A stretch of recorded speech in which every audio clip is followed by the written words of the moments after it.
Dieta e doença de Parkinson. Pessoal, no vídeo de hoje eu quero discutir com vocês alguns aspectos nutricionais de pessoas com doença de Parkinson. Eu vou focar esse vídeo e o que eu vou falar para vocês sobre estratégias de fato para pessoas que já têm a doença de Parkinson. Eu não vou entrar tanto no mérito de dietas para prevenção ou que estão relacionados ao menor risco de doença de Parkinson. Combinado? Então vamos lá.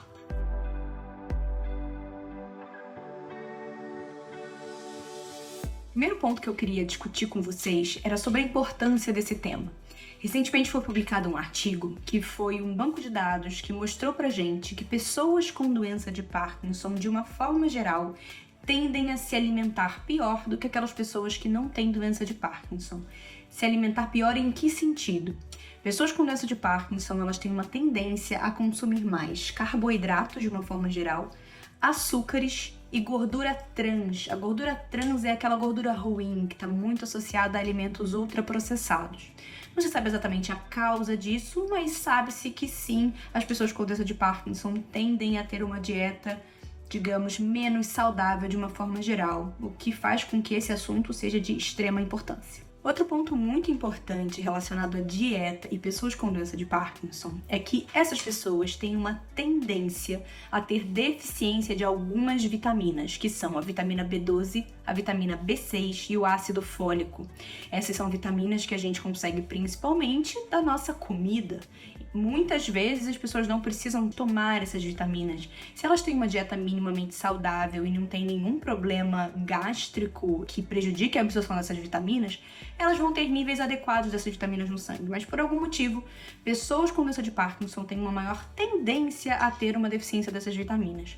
Então, se a gente associa isso a uma dieta ruim, essa chance da deficiência dessas vitaminas aumenta. E claro que a deficiência dessas vitaminas pode ser muito ruim para pessoas com doença de Parkinson. Então isso é mais uma questão que faz com que a gente olhe com carinho para esse lado de nutrição em pessoas com doença de Parkinson. Agora, mais do que olhar o que uma pessoa com doença de Parkinson está comendo, a gente também tem que olhar quando uma pessoa com doença de Parkinson está comendo. O que isso significa? A levodopa, que é vendida aí como Prolopa, Exxon e outras marcas, é a principal medicação para o tratamento da doença de Parkinson. E a levodopa é melhor absorvida quando ela cai no estômago e o estômago está vazio. Ou seja, ela é melhor absorvida quando ela é tomada longe das refeições. Longe quanto?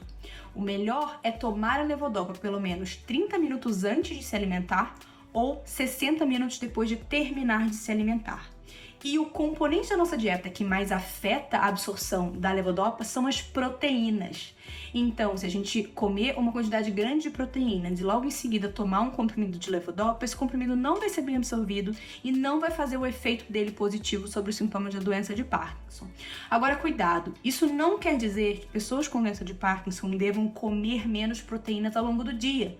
Porque se a pessoa com doença de Parkinson faz isso, ela vai fazer o quê? Perder massa muscular. Perda de massa muscular prejudica as pessoas com doença de Parkinson, prejudica a nutrição dessas pessoas, prejudica o equilíbrio e a caminhada dessas pessoas.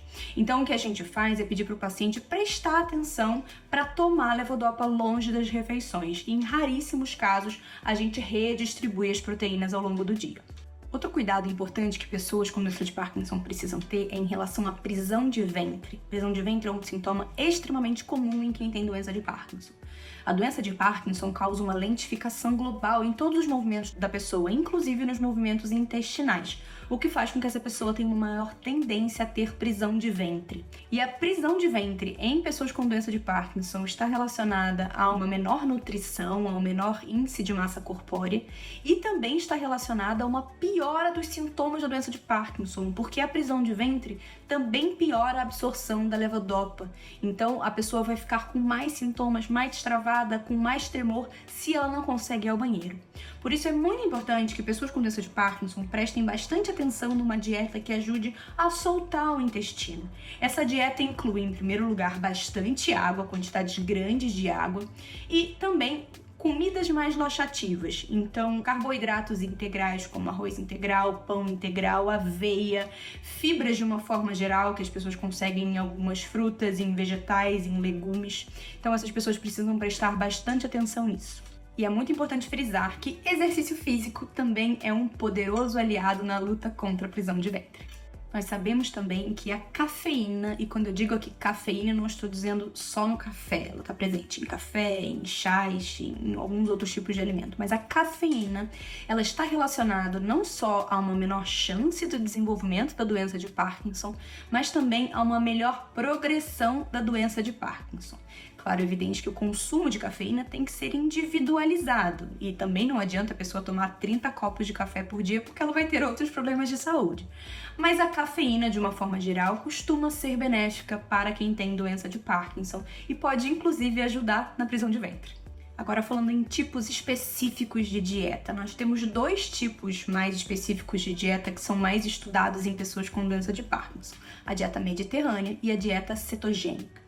A dieta mediterrânea é uma dieta que ela é rica em peixes, azeite de oliva, frutas, legumes e verduras frescos, pouquíssimos alimentos processados ou ultraprocessados. Ela é rica em oleaginosas como castanhas, macadâmia, nozes, e ela é pobre em carne de porco, carne de vaca e carne de frango. Existem alguns estudos já que mostraram pra gente que a dieta mediterrânea pode talvez ser associada a uma progressão melhor da doença de Parkinson. A mesma coisa se aplica para a dieta cetogênica, que é uma dieta que ela é mais focada em proteínas e principalmente em gorduras, e ela tem uma restrição muito grande de carboidratos. Mas a dieta cetogênica, além de ter uma evidência mais fraca de benefício em relação à dieta mediterrânea, também é uma dieta muito mais difícil de ser seguida, é uma dieta extremamente restritiva. Mas a gente tem hoje em dia aí essas 2 dietas sendo estudadas, inclusive com grandes estudos atualmente sendo conduzidos, que a gente está aguardando os resultados. Já deu para perceber que aspectos nutricionais são muito importantes para quem tem doença de Parkinson. Por isso que eu oriento grande parte dos meus pacientes com doença de Parkinson a fazerem acompanhamento regular com um nutricionista, especialmente nutricionistas que têm uma vivência grande com o paciente com doença de Parkinson. Especialmente se esse paciente tem interesse em fazer algum tipo de dieta restritiva. É um paciente que tem doença de Parkinson e quer ser ou já é vegano. É um paciente que tem doença de Parkinson e quer tentar fazer uma dieta cetogênica para ver se essa dieta faz sentido para ele. Especialmente nesses casos em que você pretende fazer alguma restrição, alguma dieta um pouco diferentona do normal, o acompanhamento nutricional se faz ainda mais importante. E o outro ponto muito específico, que não tem a ver especificamente com dieta, mas é extremamente importante, é o acompanhamento com fonoaudiólogo. Pessoas com doença de Parkinson, com o passar do tempo, podem ter dificuldade de engolir, que a gente chama de disfagia. Isso pode favorecer desnutrição e fazer com que pequenas partículas de comida vão parar no pulmão e a pessoa tenha quadros de pneumonia. Então, um acompanhamento com o fonoaudiólogo desde o início do diagnóstico é extremamente importante para pessoas com doença de Parkinson.